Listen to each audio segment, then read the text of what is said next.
All right, so for more on this story now, we're joined by SABC News reporter Mahlako Komani. Good afternoon to you. Thank you so much for coming through. Good afternoon. So you and I were talking off air that it certainly has been a very terrible start of the academic year. So many things have happened, more so here in Gauteng.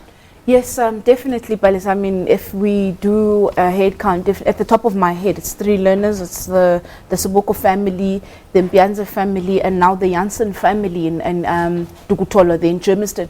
It's really not the best way to start the year, and it would the common thread that I'm definitely picking up here is issues of empathy coming from educators or people that are responsible for the day-to-day running of schools. You hear the family saying they didn't get the type of sympathy that they felt, I think the type of help that they felt they could have gotten from the school, saying that they went to report that the child had not been home, and the school said, well, she wasn't here either. Clearly there must be some sort of problem there.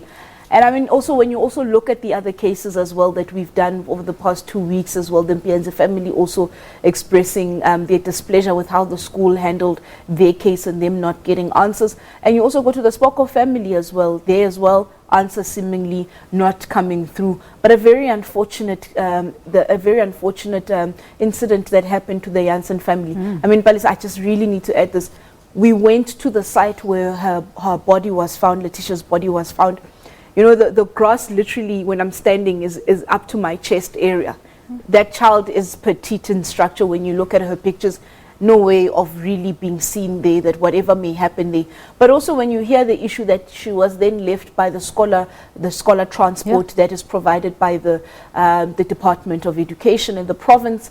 And quite interestingly, MEC did say that that particular day, 15 in a whole bus, 15 learners get in your bus and you are comfortably driving them to school.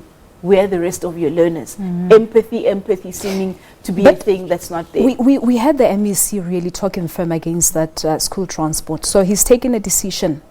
He had given that deadline of 2 o'clock today. That's about an hour ago. We haven't gotten an update there as to what decision was taken there. We also quizzed the SGB to say, you are that link between the school and the parents. How come you do not know something as integral as the changing of transport times has happened, and you don't know this to be able to filter it down to parents as well? You know, children sometimes they once they're in a routine, you literally have to now add that extra 20 minutes, 30 minutes to wake up your child earlier. Some children really struggle with getting up in the morning. So that was an answer that they really themselves didn't seem to know. And then the chairperson, Ms. Mazibugo from the SGB, saying they also weren't aware that there was a change in time in terms of the bus collection times, because apparently this was a trend that there was the bus driver had changed the time. So this learner, I think, trying to walk back home, walk to school in the morning, perhaps this is where this could have happened.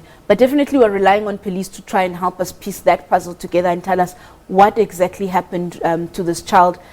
We know obviously she was raped, she was then killed, and then she was burnt. It's actually near a stream where you see this, and then we understand that then she was covered with those maize bags that you buy your 12.5 with over the face. Very tragic, considering as well that the 25th was her birthday. The family so distraught, they just felt we really can't even speak to the media. All right, so were you able to get a comment from the police? Because over the weekend there were allegations made that the police had refused to open a case of a missing person when the family went to the police station? Yes, interestingly, we actually did speak to, a few minutes ago, we spoke to Brigadier Matapelo Peters, and she had said that upon hearing that the commissioner had instructed them to go and find out what actually happened there. First of all, it was not reported at the Germiston police station, I think let's clear that, and it was opened at Elsburg police station. What we understand was that this docket was opened on the very same day that this matter was reported.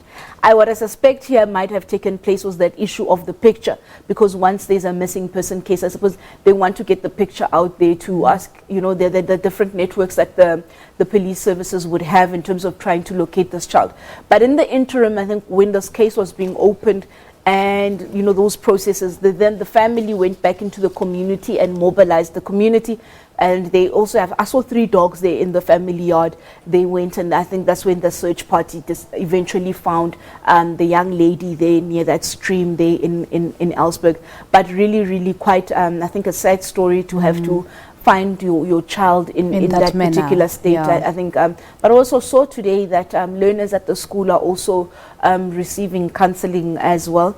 It's really been, I think, one of those weeks in education.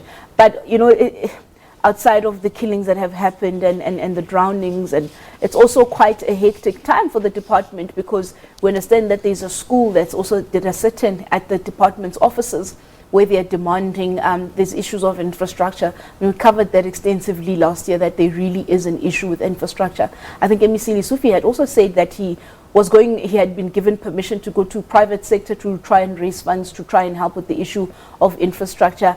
Also today, we also went to President High, where parents were being, they felt they weren't being helped. Remember, it's also late registration. So it's really quite a busy and a challenging and also quite a sad time for education in the province. Very sad indeed. Mahlako, that's where we'll leave it. Thank you so much for that update. SABC News reporter Mahlako Komane joining us now in studio.